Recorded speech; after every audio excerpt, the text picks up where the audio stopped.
We light the first candle in honor of Christianity. Now we have received not the spirit of the world, but the Spirit which is of God, that we might know the things that are freely given to us of God. We light the second candle in honor of Judaism. We must conclude that nothing is outside of God. This applies to everything that exists, large and small. They exist solely through the divine energy that flows to them and clothes itself in them. So divinity flows and adheres in each thing that exists. This is the secret meaning of the verse. God's presence fills the entire world. We light the third candle in honor of Sufism. Your heart is a polished mirror. You must wipe it clean of the veil of dust that has gathered upon it, because it is destined to reflect the light of divine secrets. We light the fourth candle in honor of Hinduism. The mind is susceptible to suggestions. It learns whatever you teach it. We light the fifth candle in honor of Taoism. Close your mouth, block off your senses, blunt your sharpness, untie your knots, soften your glare, settle your dust. This is the primal identity. We light the sixth candle in honor of Jainism. The greatest mistake of a soul is non-recognition of its real self, and can only be corrected by recognizing the real self. We light the final candle in honor of Gnosticism. He who has known himself has already achieved knowledge about the depth of all.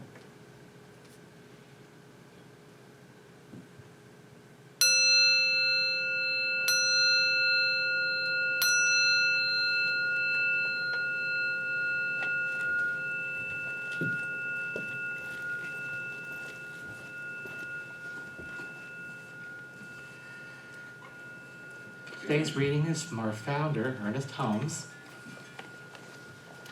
When the mind is peaceful and still, it catches a vision of this greater good. When the mind is in turmoil and combat, it cannot receive an image beyond the limiting circle of the small measure in which it has been treading around. Let's take these words within and spend a few moments in silence.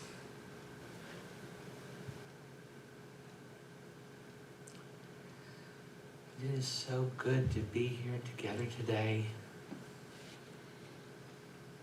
to combine and create this wonderful divine manifestation, which is our Sunday service at Center for Spiritual Living Greater Dayton.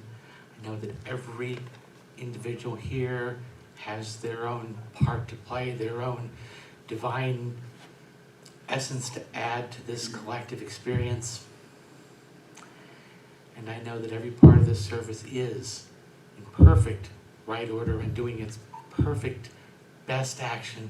I know that from music to our children to Reverend Cece and every other part of the service, that it is as it should be in divine perfection. I give thanks so much for this service, for our opportunity to learn and to grow and to share and to connect. For this is all divine expression. I release this into the law knowing that it is the truth. So we release it, let it be, and so it is. So, this month our theme is getting grounded. And today our topic is the principles of a successful life. And it's interesting because, you might expect that we're going to talk then about how to get what we want. But I think Ernest Holmes wrapped it up in the reading today when he said, when the mind is peaceful and still, we can catch a vision, right? But when we're in turmoil and combat, we can't do anything but keep running around in the same circle we already know. We never get beyond that. So I wanted to go a little deeper and talk about why we don't get what we want. Why our lives are not as successful and meaningful as we want them to be. Because unless we clear out the stuff that blocks us from that experience, we sort of get stuck in that little circle that we've already been treading around in, and it's not anything we want to call successful or full or meaningful. So I looked at the outline that was offered, and then I just sort of looked around because I have books stacked everywhere, things I mean to read. Does that anybody else do that, or is that just me? I'm like, I don't know. I saw once a cartoon of a room. The walls were piles of books piled up, and the furniture was. That's kind of how I live. If there were ever an earthquake, I'd be smothered in books. But anyway, so I just picked up 3 books that were near me. The first was a little tiny book of Ernest Holmes' talks that was compiled the year after he left this earth life. It was compiled in 1961. And the second was by a Buddhist teacher named Sylvia Boorstein, and it's called Happiness is an Inside Job. And finally, the third one was by Richard Rohr, who's a Catholic monk and theologian, called The Naked Now. I had a hunch that these 3 were going to say the same thing, and they did. They did, ultimately, a little bit different words. But the first thing they said is, know thyself. We have to know ourselves in order to live the life that we want to live. We have to know who we really are and what we really are. And we also have to know those things that keep us from living the life we want to live. And the second is we have to come to understand the life we've lived in the past, the patterns that we've brought forward, the way we've thought in the past, the way we felt. That we have to know the diameter of that little circle we've already been running in before we can bust through it and get a bigger circle, so to speak. We have to also understand that what we've done in the past, the diameter of that circle does not limit us or restrict us or predict in any way what we are able to do in this moment and the moment after that. As Ernest Holmes put it, the past has no precedence over us. And I saw something somewhere that said, don't cling to a mistake just because you spent a long time making it. I love that. I love that. Boy, have I done that. Woo, this is my pet mistake, right? And the third thing is we have to develop the ability to envision our future. We have to develop the ability to see a bigger circle and the willingness to step into it. Free of the precedent of the past and free of the constraints of fear, free of the combat that Ernest Holmes was talking about, the turmoil and combat that our mind gets into. Because a huge part of a successful life is that it's always expanding. And another huge part of it is it is fueled by love. And combat in our minds doesn't let us do that, right? Combat sets us against other people rather than in the place where we can live from love for everything. And then yesterday morning, as I jumped on the computer, I got an email from On Being. Do you know that program with Krista Tippett from National Public Radio? It's awesome. And it was an interview with Ruby Sales. Ruby Sales is a renowned civil rights activist and public theologian. Amazing woman. When she was 16 or 17, somebody tried, in a race demonstration, an anti-racism demonstration, somebody tried to kill her and a white guy took the bullet for her, and that's when she first stepped into the news. And spoke about it, and then spoke from there just about, she's amazing. Anyway, if you get a chance to look into Ruby Sales, she's amazing. And then she turned to public theology as a way to help do what she could do to mend this great divide that we have in the country. And in this program, she said, we have to develop hindsight, insight, and foresight. That leads to we-sight. And I thought, yeah, that's it. That is it, isn't it? We have to develop hindsight. We have to learn from our past and then let it go. Not hold on to it just because we spent a long time making it, right? And then we have to develop insight. We have to be able to understand the way our minds work and the lenses that our minds create through which we see life and thus experience life, so that we can either clean them or replace them with clearer lenses. We have to develop foresight so that we can hold on to a vision of our future that comes from our deepest selves. A vision that doesn't get caught up in this little circle, that doesn't get caught up with the facts or circumstances of the day or the throng of things that comes into our consciousness or all the little petty judgments that we've carried around. A vision that stems from knowing who we really are. And we have to develop hindsight, insight, and foresight. And then we develop we-sight, which is a state of living from love.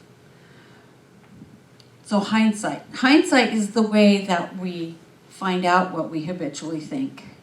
Because what we habitually think is buried deep. It's not in the conscious mind. It's in the, what I like to call the pre-conscious mind, or the, some people call it the subconscious mind, the unconscious mind. My teacher always used to say, if you want to know what you really believe deep down, look at your life. Look at the patterns in your life. And from the patterns of our life, we start to discern patterns of thinking that still accompany us. What are the patterns of life that have created, what are the patterns of thought that have created the patterns of your life? I think we all know this, that we create what happens to us, our experience of what happens to us, by the way that we assign meaning to it. And we assign meaning by these old, deep, usually fear-based patterns of thought, unless we're really lucky and we're raised by parents who told us from the time we were born that we were shiny, that we were wonderful, that we were precious, right? In his book, The Science of Mind, Ernest Holmes talks about the philosophy that we teach here, and the whole idea of it is change your thinking, change your life. And he said this isn't a get-rich-quick scheme, and it doesn't promise something for nothing. It does, however, promise the one who will comply with its teachings that he or she shall be able to bring greater possibilities and happier conditions into their experience. What he means is that he calls it, you pay in mental and spiritual coin. What he means is that when we practice widening that circle of our thoughts, and when we practice understanding who we are, and when we practice visioning and foresight and moving forward, our lives continue to grow and grow and grow. Because we don't get what we want, we get what we are, right? We experience life according to what we are. And we experience that which is like our own thought patterns and beliefs. And so in Holmes' words, we must apply this mental and spiritual coin in order to gain this larger and bigger and more successful and happy life. So we have to see what we're thinking. We have to see what we have thought so that we can then replace it with something more productive and more joyful and more loving. And we determine what old and deep thought patterns simply need to be kind of chopped out and replaced with something better. And what that requires is a willingness to look. And I don't know about you, but for a long time I was afraid to look, because I had kind of been taught growing up it was scary in there, right? And it's not.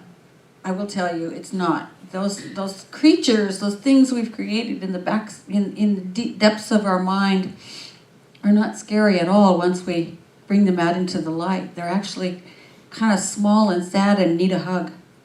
That's what I've discovered. They're not scary, they need a hug. And the spiritual practices that sort of let us do this are meditation and affirmative prayer or affirmation. And we begin then to see what our habitual thoughts are, and we begin to uproot them. And I say we have to develop hindsight, but what we have to be careful of is that we're not staring at what's behind us. We don't have hind staring. You know, if we stare at where we've been, we can get hypnotized by it. And we can start to think, the ego mind part of us starts to think, yeah, but it was safe back there. At least it was safe. It wasn't, I knew where the edges were. If I move forward, I'm not going to know where the edges are. And then we have to remember that it was thought, right? It was thought. We don't have to think it anymore. We don't have to stay stuck in those boundaries. Once we notice the shape of our lives and the thought patterns that gave rise to that shape, we can start to redecorate, push out the walls. We can even knock down the barriers and put in something new. And we develop insight as a result of doing that and as a result of doing some other spiritual practices. Richard Rohr begins his book, The Naked Now, with a quote from the book of John. He says, "You already know. You already know. The Spirit is with you and the Spirit is in you." Ernest Holmes says, "There is within you an incarnation of that which is God." And Sylvia Burstein in her book reminds us that each one of us has already Buddha nature. We have already access to what are called the divine abodes, which are states of being that embody the Buddha nature that we already have. So insight allows us to find that what is within us is not scary. There are parts of it that need a hug, but there are other parts of it that are so bright we might be afraid to look at them, right? Sometimes it's our brilliance that scares us as much as anything else. Sometimes it's the fact that we have such beauty within that we've never found that will reduce us to tears. I remember the first time I walked into a place like this, and for the first 3 months I sat in the back row and cried because of the beauty that was uncovered in the people around me and in myself. I couldn't even bear it. So I cried and cried and cried and cried and cried. When we start to glimpse that we are of this universe, that we're essential to this universe, and that this universe loves and supports us in everything we do, that we are its life. It's a pretty amazing thing. As we start to live from our own spiritual magnificence and our own essential nature, everything changes. There's an amazing and essential part of our evolution that happens as we begin to live from that center. And we start to draw more and more and more experiences that are like that quality within us. Amazing and beautiful and magnificent experiences. And the more we sort of lean into the realization that we're here on purpose, and that we're necessary, and that we're essential, and that we are the place the universe bubbles up as us, then the more we're able to see, the more beauty and the more ease and the more abundance and the more peace in our own lives and all around us, right? And what stands in the way is that army of thoughts. That army of thoughts that says, wait a minute, who do you think you are? Wait a minute, don't get a big head. Wait a minute, I'm only human. Wait a minute, I'm limited, I'm this, I'm that, I'm the other thing. In December we looked at the day of Buddha's illumination, of his enlightenment. And we talked about the story of what happened to him, and he sat under the Bodhi tree, and here comes Mara, the force of illusion, and all of Mara's army. And Mara's army brings frightening and alluring and seductive and more frightening images to him over and over and over. And the Buddha simply says to Mara, I am not afraid. I have everything I need and I am not afraid. And pretty soon Mara has to give up and go away, right? The illusion is broken. The same story shows up in the New Testament, doesn't it? 40 days, Jesus is in the desert being tempted by Satan, who is the same thing as Mara in my book. Another name for illusion. And the devil says, you can have ultimate power. And then he taunts Jesus and says, turn those stones into bread if you're hungry. And on and on and on and on. And Jesus keeps saying, I am not afraid. Get thee behind me, by the way.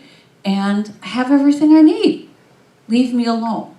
See, those stories are about us and about who we really are and about how to move past these armies of thoughts that keep telling us we can't and we're not and we're deficient somehow. The egoic mind has a job, and its job is to keep us safe. And so it continues to tempt us, right? Go back to that safe little circle. Just don't move out of there and everything will be okay. The soul, on the other hand, is saying, hey, it's time to bust loose. It's time to get out of this circle and move into what's next. It's time for us to move into our future. No more accepting bread instead of breakthrough, right? The mere bread is not what we're after. It's the breakthrough.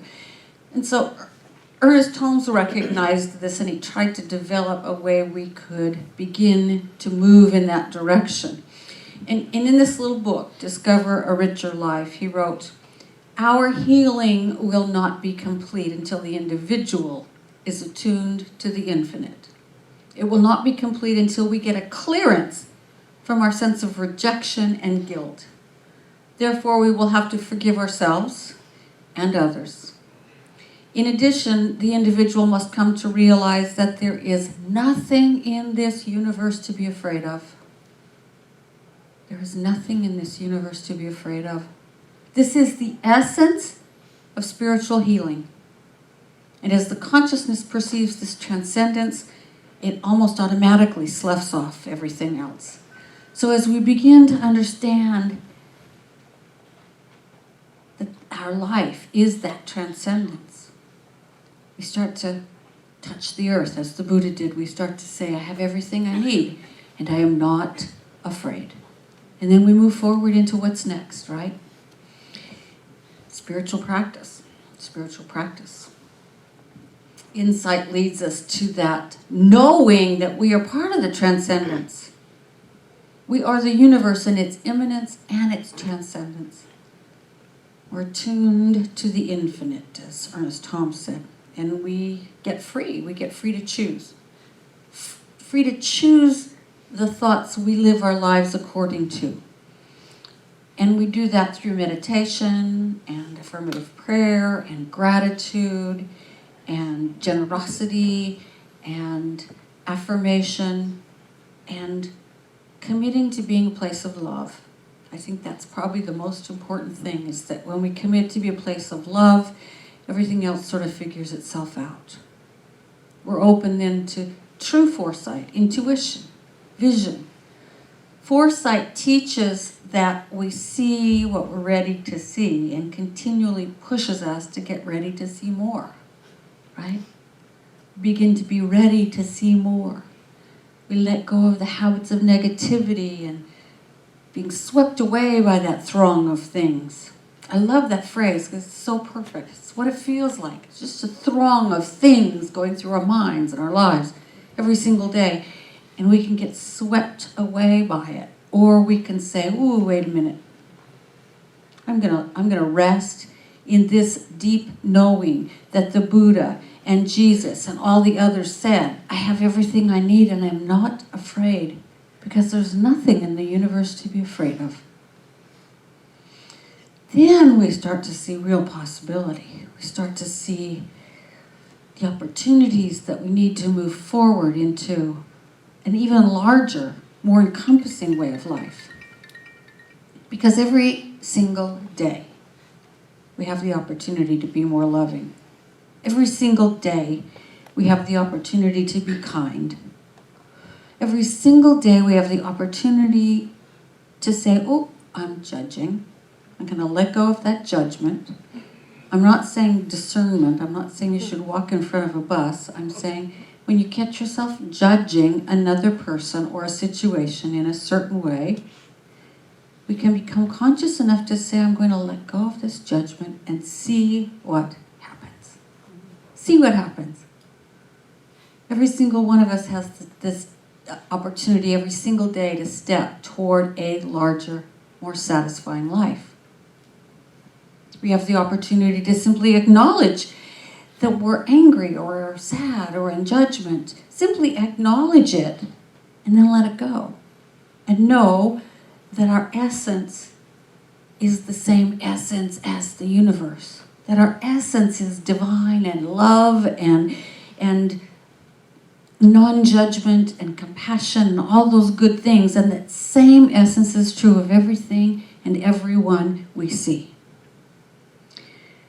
We just have to get willing. We just have to get willing to live from that place.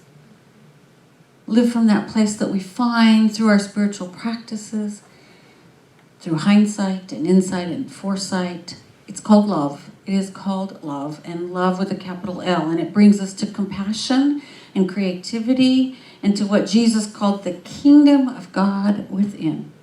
He said, seek ye first the kingdom, right? And all else shall be given unto you. I think that's the most successful life I can think of, is living from that. And then finally, last night I ran into a blog post from John Pavlovitz. If you don't know John, I highly recommend him. He wrote several books. One was called A Bigger Table, and the other one was called Hope and Other Superpowers. I love that one. And in the blog post, he was talking about being really tired of the hatred and the divisiveness and all that stuff. And then he reminded himself. He said, I want to leave a legacy of kindness, a wake of compassion in the waters of this world, so that other people who are similarly fatigued may find rest in me. Maybe that's all any of us can do. Perpetuate goodness and kindness and generosity in the infinitesimal space of the next choice in front of us. Maybe if we make this world a bit more loving in the small and the close and the present, the ripples will eventually reach the big and the distant. I say we count on that. I say we count on that. Margaret Mead reminded us, never doubt that a small group of thoughtful, committed citizens can change the world. Indeed, it's the only thing that ever has. So if we decide that we're going to make this small space in front of us our next choice, more loving and kinder and more compassionate, those ripples will reach the big and the distant. In the meanwhile, our lives will be completely changed. So let's be those thoughtful and committed, spiritually grounded citizens. Because if we will, we can change everything.